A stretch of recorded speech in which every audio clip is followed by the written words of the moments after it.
بسم الله الرحمن الرحيم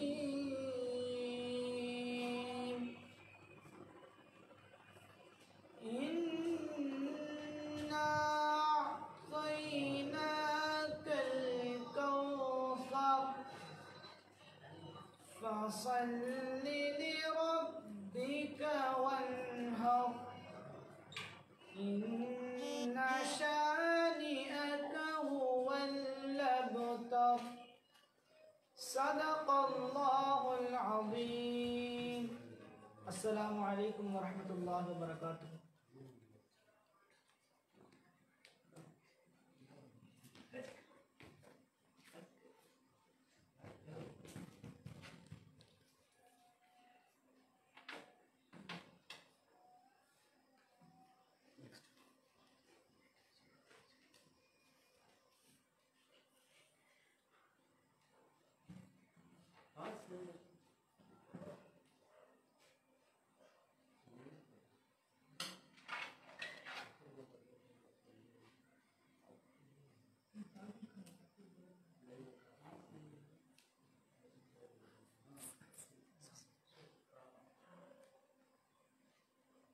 صلی اللہ علیک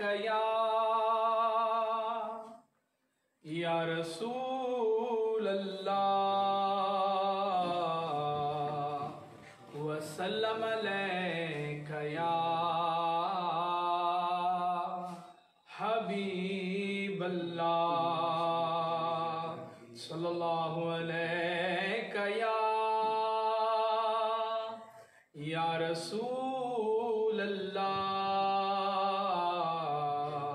وسلم علیک یا حبیب اللہ. چمک تجھ سے پاتے ہیں سب پانے والے، چمک تجھ سے پاتے ہیں سب پانے والے. میرا دل بھی چمکا دے چمکانے والے، میرا دل بھی چمکا دے چمکانے والے.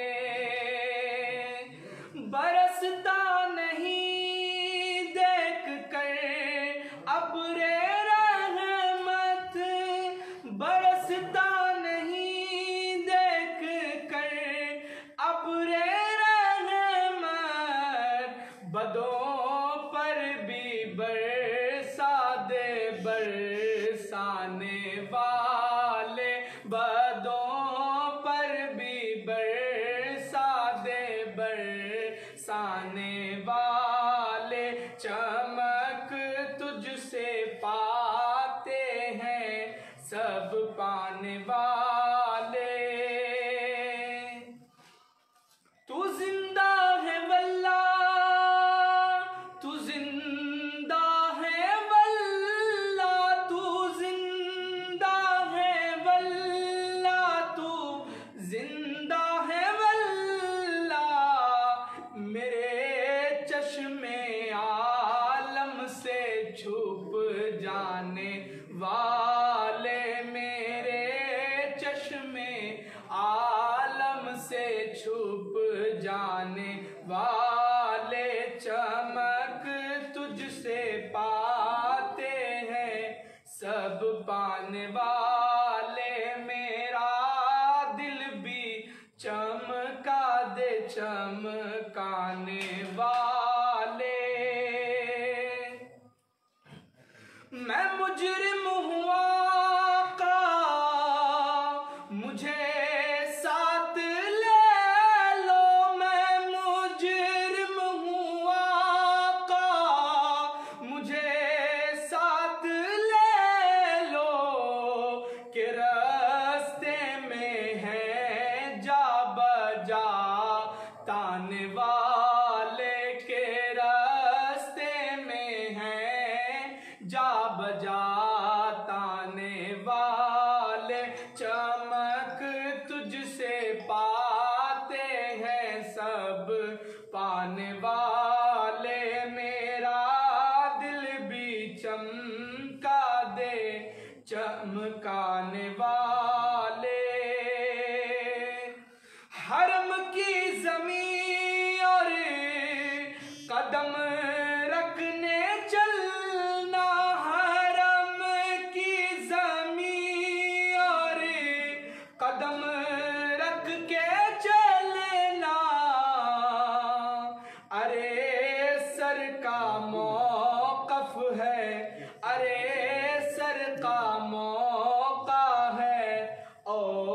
جانے والے ارے سر کا موقع ہے، وہ جانے والے چمک تجھ سے پاتے ہیں، سب پانے والے میرا دل بھی چمکا دے، چمکانے والے۔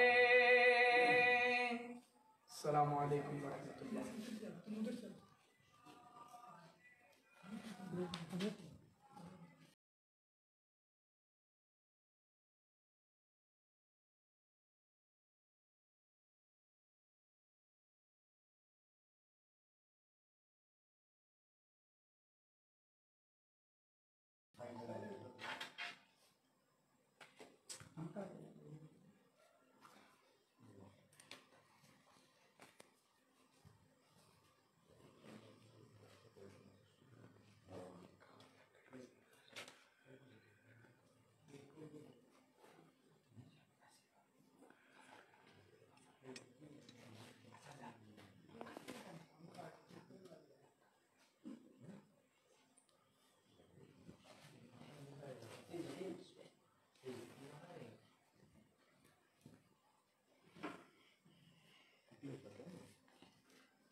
وصلی وسلم علی رسولہ الامین المکین الحنین الرؤوف الرحیم، اما بعد۔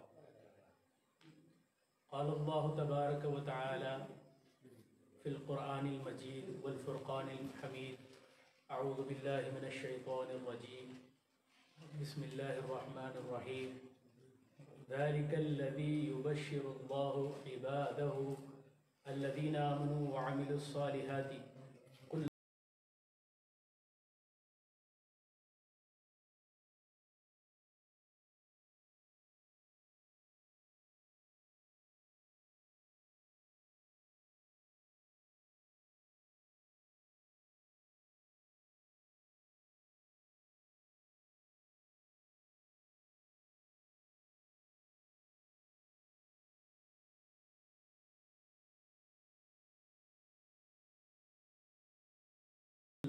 سید عالم صلی اللہ علیہ وسلم کی بابرکت امت میں ہمیں پیدا فرمانے کا شرف ہم حاصل کیے ہیں۔ ناظرین اکرام، آج ماہ رمضان المبارک کی 17ویں شب ہے۔ کل دن 17ویں روزے کا ہے، اور اس 17ویں دن کے متعلق سے عالم اسلام کے اندر ایک خصوصیت مانی جاتی ہے، وہ یہ ہے کہ اس دن کے یادگار سے تاریخ اسلام میں اگر ہم دیکھیں گے تو 2 واقعات ہم کو دیکھنے کو ملتے ہیں۔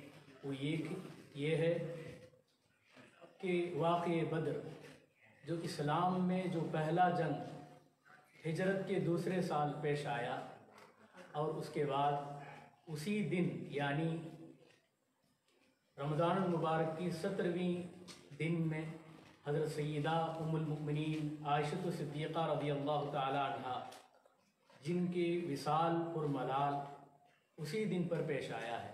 لہذا حاضرین، ہم ان احسان مندوں کے احسانات کو فراموش نہ کرتے ہوئے ہم ان کا ذکر خیر فرماتے ہوئے آگے بڑھیں گے۔ ناظرین اکرام، میں نے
تقاضا ہے، ذرا غور کرنے کی بات ہے، آیت قرآنیہ ہے۔ اللہ کے حبیب صلی اللہ علیہ وسلم سے اللہ تبارک و تعالیٰ یہ کہلواتا ہے کہ اے حبیب صلی اللہ علیہ وسلم آپ بتا دیں کہ اس تبلیغ رسالت پر میں کوئی کسی قسم کی اجرت نہیں چاہتا، اگر کسی قسم کی اجرت چاہتا ہوں تو بس یہی ہے کہ میرے گھر والوں سے تم محبت کرنے والے بن جائیں۔ یہ سورۃ الشورى کی 23ویں آیت میں اللہ تبارک و تعالیٰ فرماتا ہے۔ اب ہمیں ایک بات دیکھنے کی ہے کہ قرابت دار یہ کون ہے؟ قرآن اور احادیث مبارکہ کی روشنی میں اگر ہم دیکھیں گے تو قرابت دار ان حضرات کو کہا جاتا ہے جو رسول مکرم صلی اللہ علیہ وسلم کی ازواج مطہرات، جو 11 بیویاں ہیں جن کو اللہ کے حکم سے اللہ کے پیغمبر صلی اللہ علیہ وسلم نے نکاح فرمایا، جن کو اللہ تبارک و تعالی پیغمبر آخر الزمان صلی اللہ علیہ وسلم جن کی زوجیت میں آنے کا شرف اللہ تبارک و تعالیٰ نے منتخب فرمایا، تو ایسی بیویوں کو جو امہات المومنین ہیں، تمام مومنوں کی ماں ہیں، تو یہ آپ صلی اللہ علیہ وسلم کے اہل بیت ہیں۔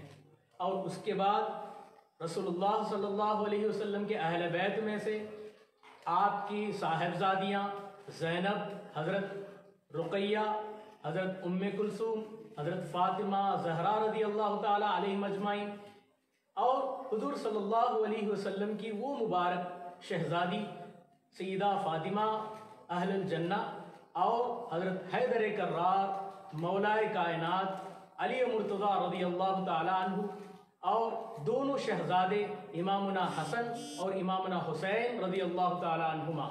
یہ 5 لوگ جو ہیں آپ صلی اللہ علیہ وسلم اور رسول اللہ صلی اللہ علیہ وسلم کے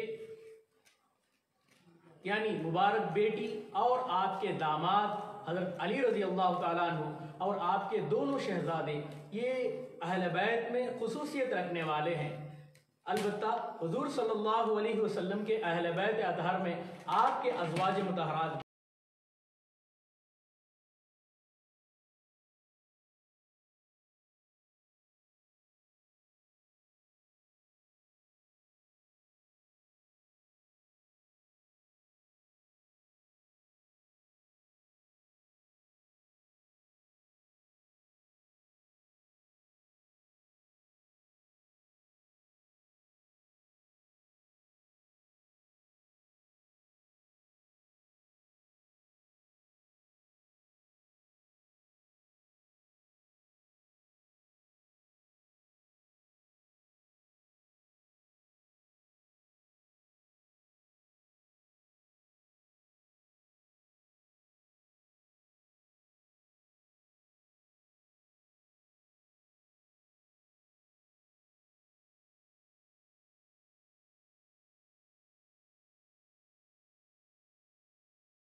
اور محبت حضرت عائشہ رضی اللہ تعالیٰ عنہ کے ساتھ بہت زیادہ ہے، اسی طرح دیگر ازواج مطہرات کے ساتھ بھی۔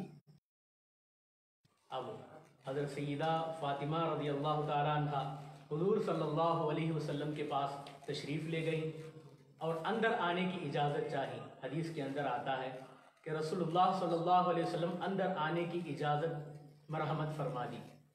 جیسے ہی اندر داخل ہوئی تو ایک بستر ہے جس میں حضرت عائشہ صدیقہ رضی اللہ تعالیٰ عنہ لیٹی ہوئی ہیں اور رسول اللہ صلی اللہ علیہ وسلم بیٹھے ہوئے۔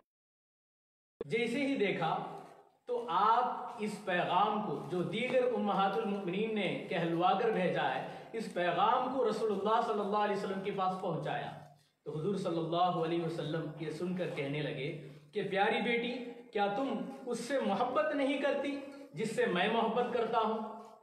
سبحان اللہ۔ حضور صلی اللہ علیہ وسلم اپنے لخت جگر سے دیکھ کر فرماتے ہیں کہ اے فاطمہ، کیا تم اس سے محبت نہیں کرو گی جس سے میں محبت کرتا ہوں؟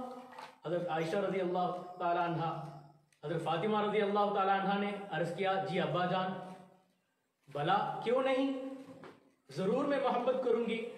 فرمایا کہ یہ عائشہ ہیں، اس سے میں محبت کرتا ہوں زیادہ، لہذا تمہیں بھی میں یہ حکم دیتا ہوں کہ تم بھی اس سے محبت کیا کرو۔ لہذا اس حدیث سے یہ بات ہمیں معلوم ہوتی ہے کہ رسول اللہ صلی اللہ علیہ وسلم دیگر امہات المؤمنین حضرت خدیجہ بنت خویلد رضی اللہ تعالیٰ عنہ کے پردہ فرمانے کے بعد دیگر ازواج مطہرات میں سے سب سے زیادہ افضل اور پسندیدہ، زیادہ محبت کرنے والے حضرت عائشہ صدیقہ رضی اللہ تعالیٰ عنہ کی ذات گرامی ہے۔ حاضرین سامعین کرام، حضرت عائشہ صدیقہ رضی اللہ تعالیٰ عنہ کے بارے میں کچھ بایوگرافی، ان کے بارے میں معلومات میں آپ کو بتانا چاہتا ہوں۔ وہ یہ ہے کہ آپ کا نام حضرت عائشہ رضی اللہ عنہ، آپ کا نام ہے عائشہ، اور صدیقہ آپ کا لقب ہے۔ صدیقہ کا معنی سچی عورت، سچی ہیں۔ اور حمیرہ، حضور صلی اللہ علیہ وسلم آپ کو پیار سے پکارا کرتے تھے۔ حضور صلی اللہ علیہ وسلم حضرت عائشہ رضی اللہ تعالیٰ عنہ کو حمیرہ کے لقب سے پکارا کرتے تھے۔ آپ کے والد حضرت سیدنا ابو بکر صدیق ابن قحافہ رضی اللہ عنہ، جن کی 7ویں پشت رسول اللہ صلی اللہ علیہ وسلم سے جا ملتی ہے، اور آپ کی والدہ حضرت ام رومان بنت عامر، جن کی 11ویں پشت باپ سے باپ، اس طرح 11ویں پشت کنانہ، جو رسول اللہ صلی اللہ علیہ وسلم کا خاندان ہے۔ تو اس قبیلے یعنی کنانہ خاندان میں جا کر دونوں کے پشت مل جاتے ہیں، والد کے 7ویں پشت میں، والدہ کے 7ویں پشت میں۔ اس طرح آپ کے والدین کا شجرہ ہے نسبیت کا۔ حضرت سیدنا ابو بکر صدیق رضی اللہ تعالیٰ عنہ آپ کے والد ماجد ہیں۔ آپ صلی اللہ علیہ وسلم کے بچپن کے ساتھی، سفر، حضر، غزوات اور صدیق یار و غار، یہ آپ کے خصوصیات میں سے ہے۔ اور مردوں میں سب سے پہلے ایمان لانے والے حضرت سیدنا صدیق اکبر رضی اللہ تعالیٰ عنہ ہیں، اور سب سے زیادہ تصدیق کرنے والے، معراج کے واپسی پر سب سے پہلے تصدیق کرنے والے حضرت سیدنا ابو بکر صدیق رضی اللہ تعالیٰ عنہ کی ذات گرامی ہے۔ الغرض حضرت ابو بکر صدیق رضی اللہ تعالیٰ عنہ کی عظمت اور آپ کی بلندیاں سارے انبیاء کے بعد صحابہ میں سے کسی کا مقام ہے تو صدیق اکبر رضی اللہ تعالیٰ عنہ کا مقام ہے۔ یہ حضرت صدیق اکبر رضی اللہ تعالیٰ عنہ کی شان ہے۔ آپ کی شہزادی ہیں، آپ کی لخت جگر ہیں حضرت عائشہ صدیقہ رضی اللہ تعالیٰ عنہ۔ آپ کی ولادت سن نبوت کے 4 سال آپ پیدا ہوئی۔ حضرت عائشہ رضی اللہ تعالیٰ عنہ کی ولادت نبوت کے 4 سال میں ہوئی۔ آپ کی ہجرت سے قبل، یعنی ہجرت کرنے سے 3 سال پہلے حضرت عائشہ رضی اللہ تعالیٰ عنہ کی عمر مبارک 6 سال کی تھی، جس وقت رسول اللہ صلی اللہ علیہ وسلم کے ساتھ آپ کا نکاح کر دیا گیا۔ لہٰذا آپ جب 9 برس کی عمر میں ہوئی تو شوال 1 میں، شعبان 1 میں رخصتی حضور صلی اللہ علیہ وسلم کے گھر کو ہوئی، تو آپ کی عمر مبارک اس وقت 9 سال کی ہے۔ لہٰذا حضور صلی اللہ علیہ وسلم کے ساتھ آپ 9 برس تک آپ کے حیاتی زندگی کے ساتھ تھی۔ جب آپ کی عمر مبارک 18 سال ہوئی تو حضور صلی اللہ علیہ وسلم 12 ربیع الاول میں پردہ فرمائے۔ لہٰذا 9 سال اپنے والد کے آغوش میں اور 9 سال رسول اللہ صلی اللہ علیہ وسلم کی زوجیت میں، یہ آپ رضی اللہ عنہ کی خصوصیت ہے۔ اور دین اسلام کا آپ کا کیا حصہ ہے، یہ ہمیں ہر ایک کے لیے جاننا ضروری ہے۔ اکابرین علماء، جتنے صحابہ کرام، جو مفتیان ہیں، حضرت عبداللہ ابن عمر، حضرت عبداللہ ابن عباس، عبداللہ ابن مسعود، معاذ ابن جبل، حضرت سیدنا علی ابن ابی طالب، اور حضرت ابو بکر صدیق رضی اللہ عنہ، حضرت عمر فاروق رضی اللہ تعالیٰ عنہ جیسے بڑے بڑے جلیل القدر صحابہ فرماتے ہیں کہ ان لوگوں کی رائے ہے کہ حضرت عائشہ صدیقہ رضی اللہ تعالیٰ عنہ سے 3 علم حاصل کیا جائے، یعنی 3 میں کا ایک علوم جو سارے دین و اسلام میں سے جتنا علم ہے، اس کا 3 میں کا ایک حصہ حضرت عائشہ رضی اللہ تعالیٰ عنہ سے سیکھا گیا۔ یہ آپ کا احسان ہے اس امت کے لیے۔ اور بڑے بڑے اکابرین صحابہ حضرت عائشہ رضی اللہ تعالیٰ عنہ کے پاس کسی ایسے کٹھن مسئلے پر، جو مسائل درپیش آ جائیں، جو دقت ہو، جو حل نہ ہو، یہ حضرت عائشہ رضی اللہ تعالیٰ عنہ کے پاس پہنچتے ہیں تو آپ اس کی یعنی آپ اس سے رجوع کرتے ہیں تو اس مسئلے کا حل فرماتے ہیں۔ یہ حضرت عائشہ رضی اللہ تعالیٰ عنہ کی شان ہے۔ اور یہ ایک بات یاد رکھیں، محدثین حضرات کی رائے ہے کہ آپ کی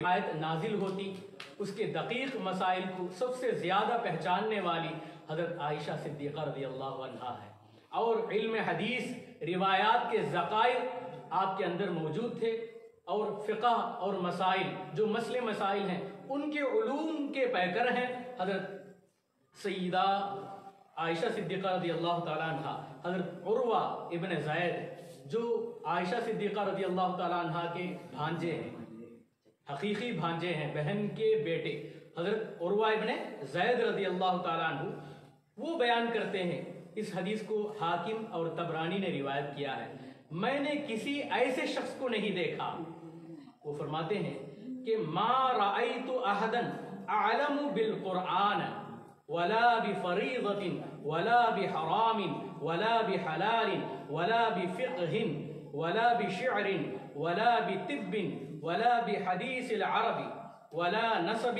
من عائشہ رضی اللہ عنہا۔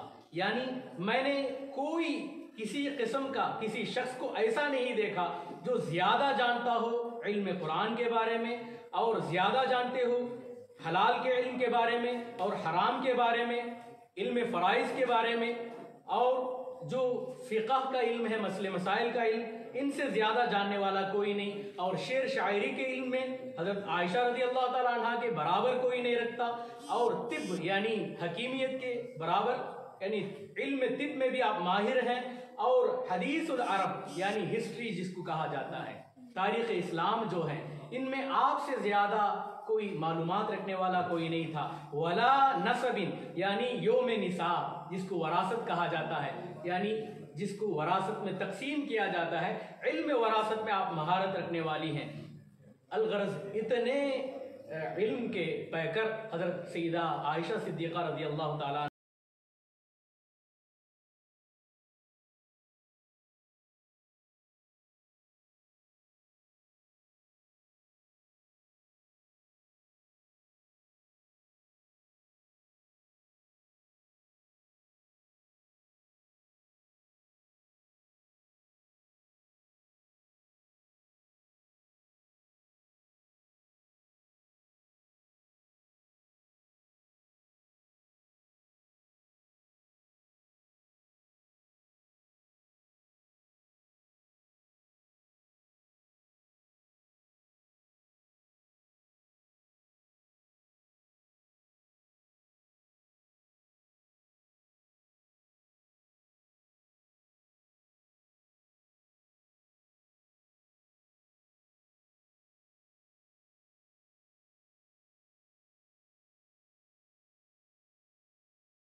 عورت سے آپ نے نکاح نہیں کیا۔ مطلب یہ کہ جتنے ازواج مطہرات ہیں سب بیوہ ہیں، کسی شوہر سے نکاح کر کے ان کے شوہر فوت ہونے کے بعد آپ صلی اللہ علیہ وسلم نے بیواؤں سے نکاح فرمایا۔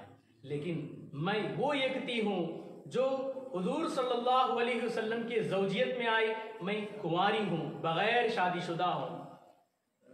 اور یہاں تاریخ اسلام کی ایک بات یہ بھی غور کرنے کی ضرورت ہے کہ حضور صلی اللہ علیہ وسلم کے ازواج مطہرات کتنے ہیں۔ پہلے حضرت خدیجہ بنت خویلد، دوسری حضرت سودا بنت زمعہ، حضرت عائشہ صدیقہ رضی اللہ عنہا، حضرت حفصہ بنت عمر رضی اللہ عنہا، حضرت زینب بنت خزیمہ رضی اللہ عنہا، حضرت ام سلمہ رضی اللہ عنہا، حضرت زینب بنت جہش رضی اللہ عنہا، حضرت ام حبیبہ رضی اللہ عنہا، حضرت جویریہ بنت حارث رضی اللہ عنہا، حضرت صفیہ بنت حی بن اخطب رضی اللہ عنہا، حضرت میمونہ رضی اللہ عنہا۔ یہ 11 بیویاں ہیں۔ ان میں سے زیادہ افضلیت، ان میں سے کنواری میں ہی ہوں۔ حضور صلی اللہ علیہ وسلم کی وہ پاک بیوی حضرت عائشہ رضی اللہ تعالیٰ عنہ پھر فرماتی ہیں کہ دوسری خصوصیت یہ ہے کہ میرے سوا ازواج میں سے کوئی بھی ایسے نہیں جن کے ماں باپ دونوں مہاجر ہوں، یعنی مکے سے ہجرت کر کے مدینہ طیبہ دین اسلام کے خاطر ہجرت کر کے آنے والوں میں سے میرے ماں باپ کے علاوہ کسی ازواج مطہرات کے ماں باپ ایسے نہیں جو کہ مہاجر کے درجے کو پہنچتے ہو۔ اور تیسری خصوصیت یہ بتاتے ہیں کہ نکاح سے قبل حضرت جبریل امین، میرے نکاح سے قبل حضرت جبریل امین جب میں کم سنی کی عمر میں تھی، یعنی جب میں 5 یا 6 سال کے برس میں تھی، تو آپ صلی اللہ علیہ وسلم کو خواب کے ذریعے اللہ تبارک و تعالیٰ یہ الہام کرتا ہے۔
کے اندر ایک برتن ہوتا، اس برتن میں پانی بھرا ہوا ہوتا، آڑ میں ایک پردہ ہوتا ہے۔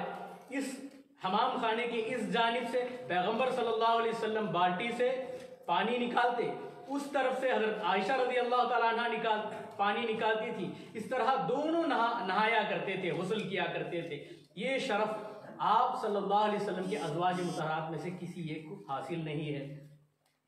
اور حضور صلی اللہ علیہ وسلم 5ویں فضیلت بتاتے ہیں کہ حضور صلی اللہ علیہ وسلم جب تہجد کا وقت ہوتا ہے تو آپ نماز پڑھتے ہیں تو میں آگے سوئی ہوئی رہتی۔ سبحان اللہ۔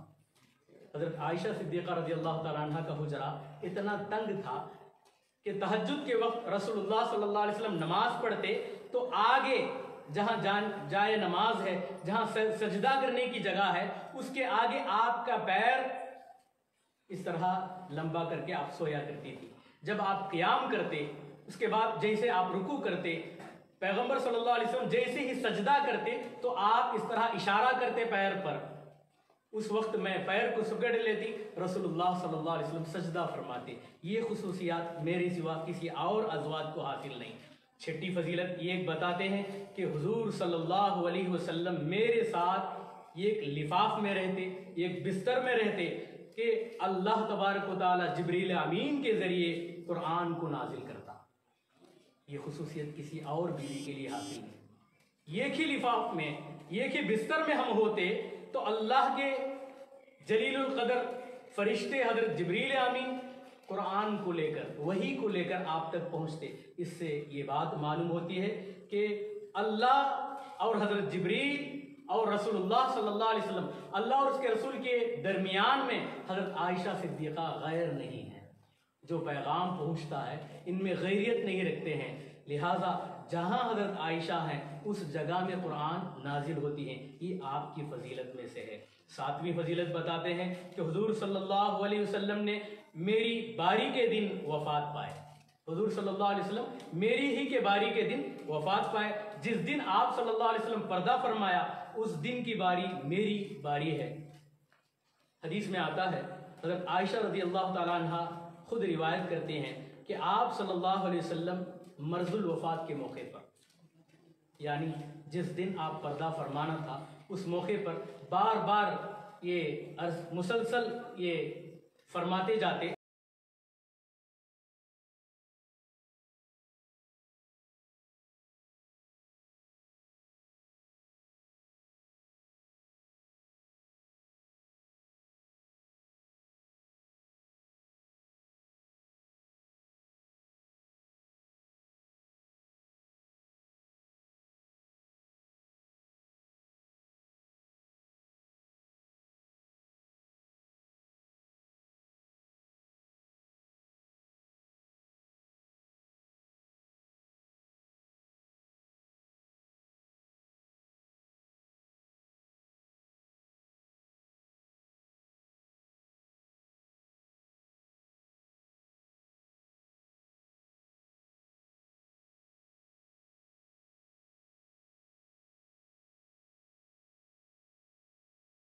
اور ناظرین اکرام، آٹھویں خصوصیت آپ کی یہ بتاتی ہیں خود سے سیدہ عائشہ رضی اللہ تعالیٰ عنہ، جس وقت رسول اللہ صلی اللہ علیہ وسلم اس دنیا سے پردہ ہوئے اس موقع پر رسول اللہ صلی اللہ علیہ وسلم کا مبارک سر میرے گود میں تھا۔ حضرت عائشہ فرماتی ہیں رسول اللہ صلی اللہ علیہ وسلم کا سر مبارک میرے حلق اور سینے کے درمیان تھا۔ اسی حالت میں پیغمبر صلی اللہ علیہ وسلم کی روح قبض کی گئی۔ یہ آٹھویں فضیلت ہے۔ اور نویں فضیلت بتاتی ہیں حضرت عائشہ رضی اللہ تعالیٰ عنہ، حضور صلی اللہ علیہ وسلم کی قبر، آپ صلی اللہ علیہ وسلم کو جہاں دفن کیا گیا وہ میرا حجرہ ہے، جو میرا گھر ہے جس کو حجرہ کہتے ہیں، اس حجرے میں پیغمبر صلی اللہ علیہ وسلم کو دفن کیا گیا۔ یہ کسی اور امہات المؤمنین کے گھر میں نہیں، لہٰذا یہ خصوصیت صرف میرے سوا اور کسی ازواج مطہرات کو حاصل نہیں۔ 10ویں فضیلت بتاتے ہیں، ذرا قابل غور یہ بات ہے، بتاتے ہیں کہ اللہ تبارک و تعالی میری برات کے اظہار کرتے ہوئے، میری پاک دامنی کو بیان کرتے ہوئے 17 آیت قرآنیہ میرے تعلق سے اللہ نے نازل کیا، جو قرآن کا ایک حصہ ہے، جو سورہ نور کے شروعات میں آتا ہے۔ 17 آیتیں جو قرآن کا ایک حصہ ہے، آخری زمانے تک یعنی تا قیامت تک رسول اللہ صلی اللہ علیہ وسلم کی امت آپ کی پاک دامنی کو بیان کرتے ہوئے ان آیتوں کی تلاوت کرتی رہتی ہیں۔ اب واقع افک کو دیکھنا ایک بات ضروری ہے۔ وہ واقع افک کیا ہے؟ افک کہتے ہیں بہتان باندھنے کو، کسی پاک دامن عورت پر غلط یا بری تہمت لگانے کو افک کہتے ہیں۔ حضرت عائشہ رضی اللہ تعالیٰ عنہ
جس کو کجاوا کہا جاتا ہے، جو چاروں طرف سے پردے کے ساتھ رہتا، جس میں عورتیں بیٹھا کرتی ہیں، جو اونٹ کے پیٹھ کے اوپر رکھ کر باندھ دیا جاتا ہے، جس پر سوار ہوتے ہیں، جس کو ہودج کہا جاتا ہے، کجاوا کہا جاتا ہے، اس میں حضرت سیدہ عائشہ رضی اللہ تعالیٰ عنہ تشریف فرما تھی۔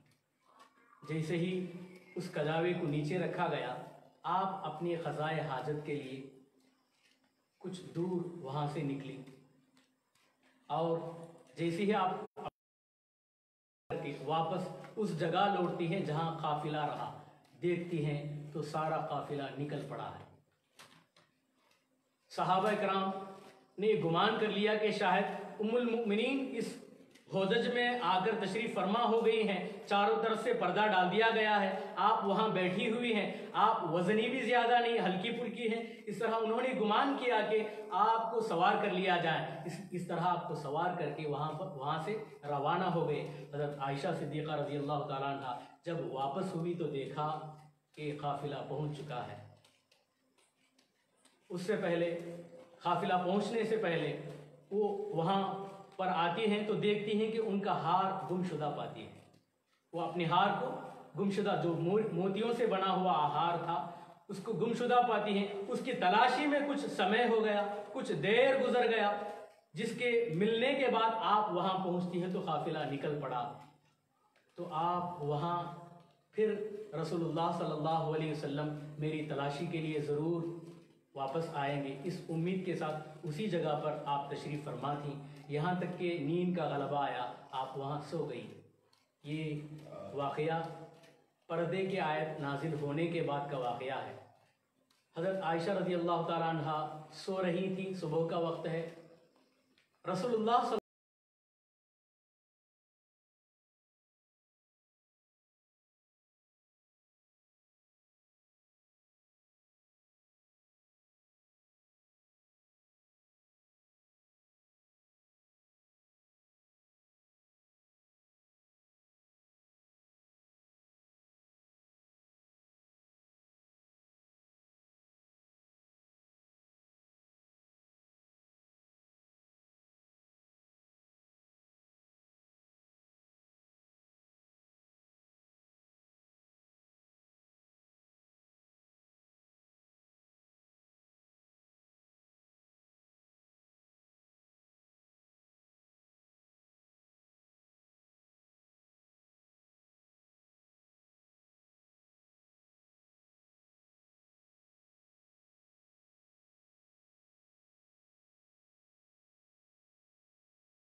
کو لے کر آگے مدینہ طیبہ پہنچنے لگے، اور ایسے ہی جا کر مدینہ طیبہ پہنچ گئے۔ جیسے حضرت عائشہ رضی اللہ تعالیٰ عنہ اپنے گھر تشریف لے گئی تو مدینہ کا رئیس المنافق، جو منافقوں کا سردار ہے، جس کا نام عبداللہ ابن ابی ابن سلول، وہ بدبخت تھا، لوگوں میں سے بدترین آدمی تھا، جو منافقوں کا بہت بڑا سردار تھا۔ اس نے پروپیگنڈا کیا، اس نے بدنام کرنے کی کوشش کی، اس نے یہ بات کو پھیلا دیا کہ تاخیر کی، حضرت ام المؤمنین تاخیر آنے کی وجہ یہ ہے، اور صفوان رضی اللہ تعالیٰ عنہ کے ساتھ آنے کی وجہ، حضرت صفوان اور ام المؤمنین دونوں کو لگا کر اس طرح اس نے بد طریقے سے پروپیگنڈا کرنے لگا، تو اس میں لوگوں میں تشویش ہونے لگا۔ تو ان میں سے بھولے بالی کچھ صحابہ بھی تھے جو اس چیز کو مان لیا۔ ان میں سے بتایا جاتا ہے حضرت مصطح رضی اللہ عنہ، حضرت حمنہ بنت جہش رضی اللہ عنہ، اور اس کے بعد حضرت حسان بن ثابت رضی اللہ عنہ۔ یہ تین صحابی ہیں، حضرت حسان بن ثابت رضی اللہ عنہ جو شاعر رسول ہیں، کی مدحت بیان کرنے والے ہیں، یہ بھی ان کے بات میں آ گئے، اور اس طرح وہ مدینے میں چاروں طرف چرچا ہونے لگا۔ جیسے ہی حضرت فاطمہ رضی اللہ، یعنی حضرت عائشہ رضی اللہ